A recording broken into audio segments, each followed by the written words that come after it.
তোমার এখানে যদি কেউ কোনো ফুড ব্লগার বা যদি কেউ আসে, ঠিক আছে, তারা কি ফ্রিতে খায়? ম্যাক্সিমামই পয়সা দেয়, কিছু কিছু আছে ফুড ব্লগার ফ্রিতে খায়, একদম বলছি, নাম বলবো না। আচ্ছা আচ্ছা, আছে ফ্রিতে, এই যে ফ্রিতে যা আছে তার মধ্যে এরা কোনো ছোট ফুড ব্লগার না, বড় স্ট্যান্ডার্ড ভিখারি আছে, স্ট্যান্ডার্ড ভিখারি পয়সা দেয় না, একদমই বলছি, আমি অনেস্টলি বলছি, কোনো টাকা দেয় না, ফ্রিতে মেরে দিয়ে যায়। কিছু ফুড ব্লগার আছে একেবারে ভিখারি, স্ট্যান্ডার্ড ভিখারি। বড় ফুড ব্লগার যাদের আমরা হ্যাঁ, ছোট কোনো ফুড ব্লগারটা বিনা পয়সা খায় না, আমি সিরিয়াসলি বলছি।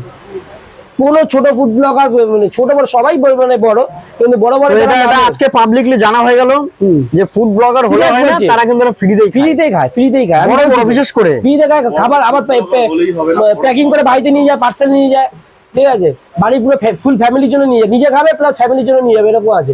শুধু চাটা নিয়ে যাওয়া যায় না বলে নেয় না, তাহলে ওটা আমরা মোটামুটি বাড়ির সবার জন্য নিয়ে যেত, ফুল ফ্যামিলির জন্য, 14 গোষ্ঠীর জন্য। ডিজিটাল ভিখারি। আরে আমার ভুল বলছো তুমি, আমার